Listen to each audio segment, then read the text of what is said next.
Olá pessoal, tudo bem?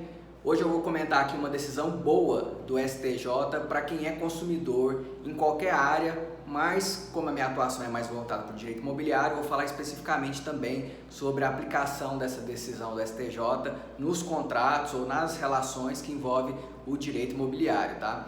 É que o STJ, na semana passada, ele decidiu uma questão que trazia muita polêmica no mundo jurídico sobre a devolução em dobro em caso de cobrança indevida quando se tratava de uma relação de consumo, ou seja, quando a gente tinha um consumidor de um lado e um fornecedor do outro. Quando você, por exemplo, contratava uma operadora de cartão de crédito ou então uma empresa de telefonia e ali na fatura vinha uma cobrança a mais e você questionava isso na justiça e a justiça às vezes aplicava essa devolução do valor cobrado em dobro e às vezes também não aplicava. E o artigo que deu toda essa questão aí polêmica na comunidade jurídica é o artigo 42, parágrafo único do Código de Defesa do Consumidor. Esse artigo, se você pegar ele ali para ler, ele vai dizer que caso o consumidor seja cobrado por alguma coisa indevida, ele tem direito da restituição do valor em dobro, salvo um engano justificável. Então, aparentemente, não havia nenhuma dificuldade em entender isso, o que a lei estava dizendo. Era simples, o consumidor que foi cobrado de forma indevida tem direito a receber em dobro o valor, salvo se ficar comprovado que aquele engano que a empresa cometeu, que o fornecedor cometeu, era um engano justificável. Então, transferia para a empresa a responsabilidade dela dizer, olha, aquele engano ali aconteceu por essa situação aqui e comprovar isso no processo. Só que o STJ passou a entender de uma forma totalmente diferente. Ele disse que não, essa devolução em dobro aqui, ela só cabe quando houver má-fé, quando for provada a má-fé, porque a má-fé no direito ela não é presumida, ela tem que ser comprovada. Então o que o consumidor tinha que fazer?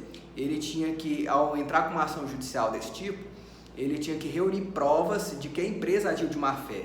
E não é fácil fazer uma prova dessa. Às vezes você apresentava lá documentos que encaminhou, comprovante de pagamento para a empresa, que aquela cobrança ali não tem pé nem cabeça, alguma coisa nesse sentido, mas os tribunais diziam, olha, não ficou provada aqui a má-fé, então restituição simples, vai receber o valor de volta, mas não vai ser em dobro. E era muito, mas muito difícil você ver aplicar essa restituição em dobro.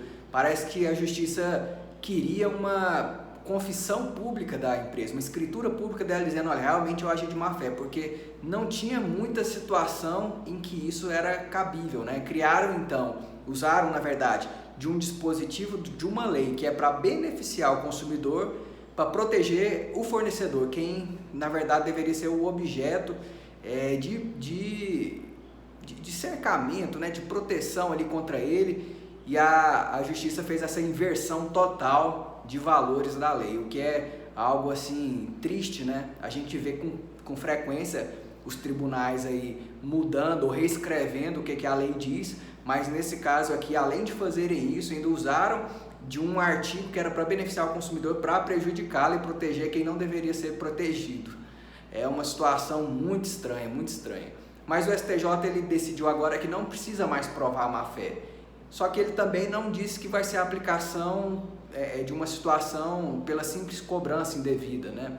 Então ele não deu nem A e nem B, ele colocou uma situação intermediária, não foi nem totalmente favorável ao consumidor, nem totalmente favorável às empresas, ele colocou um meio termo.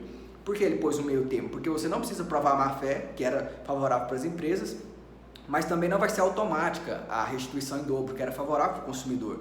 Vai ser um meio termo, e esse meio termo é que a cobrança, para ensejar a restituição em dobro, ela tem que ser contrária ao princípio da boa-fé objetiva.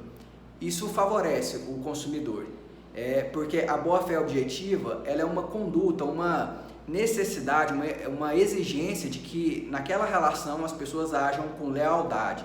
Tem que informar direito, tem que ser claro, tem que ser preciso, tem que buscar evitar a prejudicar a outra pessoa. Então, é muito mais fácil para o consumidor agora provar que a empresa não agiu de forma ética, né, de acordo com a boa-fé objetiva, do que ele provar a má-fé em si.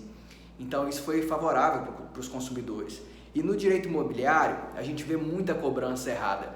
cobrança de seguro obrigatório em financiamentos de contrato que não é permitido, uso de tabela price, de tabela gradiente, capitalização mensal de juros, enfim, uma infinidade de coisas que são cobradas de forma totalmente irregular. Então agora, na prática, caso essas cobranças sejam feitas e você conseguindo mostrar ali no processo que essas cobranças indevidas foram realizadas através de condutas contrárias à boa-fé objetiva, caberá à empresa ressarcir o consumidor em dobro pelos valores cobrados. Isso tem muita aplicação em questionamento de financiamento junto com imobiliária, incorporadora ou construtora, porque na maioria das vezes tem cobrança indevida ali.